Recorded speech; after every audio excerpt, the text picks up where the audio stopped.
Video Game Hunter here, and welcome to my top 5. In my last top 5, I did my top 5 favorite 32X games. And now, it's time to give you guys my top 5 worst 32X games. And before I start this countdown, please keep in mind that this is my list. Some of the games that you may like might be on here, and if so, that's okay. Please leave a comment down below and tell me why you like this game, and please tell me what you consider the worst 32X games. Now, that said, let's get down to business. Here are my top 5 worst 32X games. Number 5. Star Trek Starfleet Academy.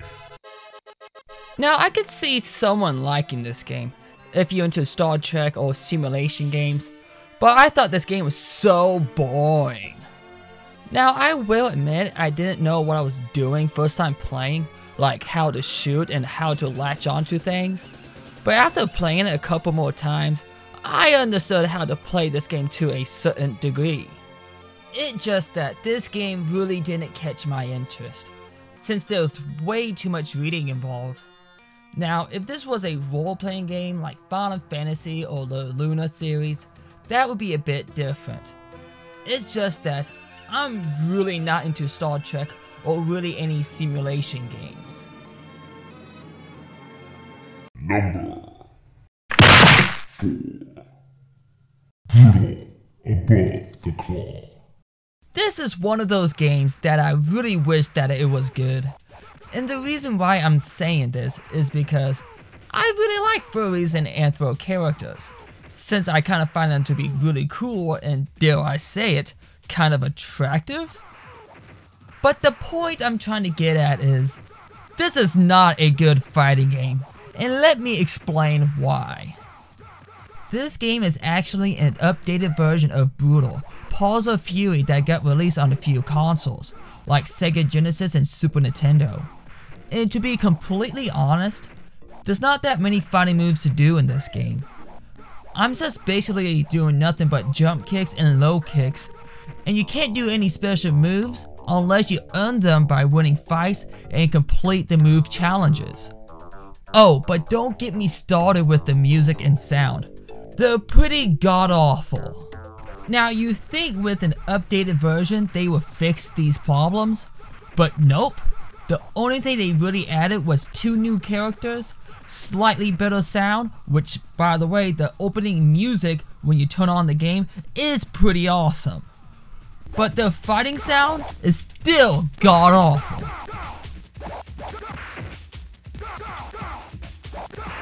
But at least they added a board game, which is nothing special.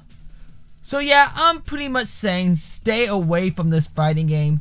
And if you want to play a good anthro/furry fighting game, go play Bloody Roar on the PlayStation. That game is actually worth playing. Number 3. Tough Man Contest. I'm going to say this now. I'm not a guy who likes playing in sports games, and I pretty much excluded all the sports games from this top 5. Because if I did, then most of the games on here would be nothing but sports games. However, I did make an exception with this one.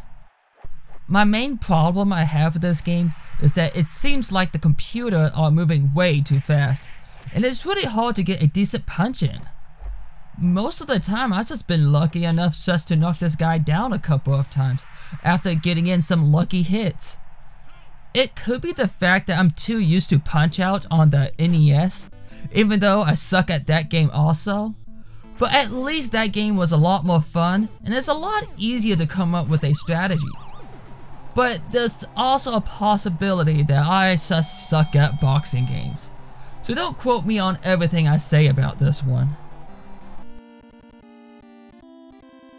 Number 2. BC Racing. If you watch my top 5 32X games, I did mention that there were other 2 racing games that were absolutely garbage. Well, here they are. BC Racing is a very boring racing game, It can probably literally put you to sleep with its music and the lack of sound effects. You know how you play some racing games when you drive, you will hear the engine run? And you could argue this game is in a BC era and the engine hasn't been invented yet. Well, that is true and all, but then how are they moving? Something has to be running. Other than that, there's not much else I can say about this game. This game is really a snooze fest, and just by looking at this game, you know there's nothing going for this game that will make you want to play this. Number 1. Motocross. This game is slightly better than BC Racing in some areas, like faster gameplay and having an engine sound while you drive.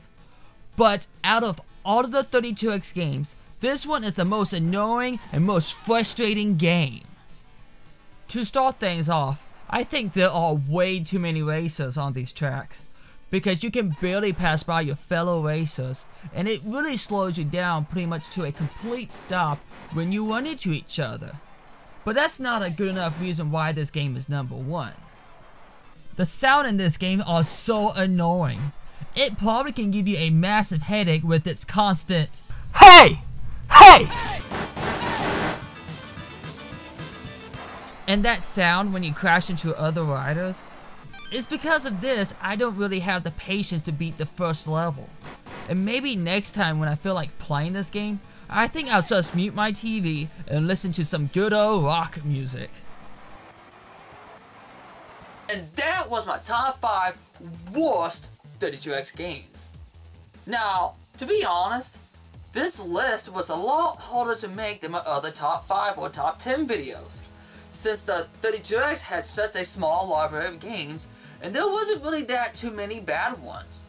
Most of them were sus, okay games, and I was barely able to pick 5 games that I considered that were really bad.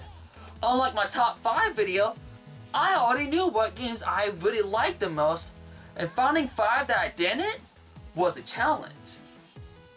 Well, that's it for today. This is the Video Game Hunter, and until next time, goodbye.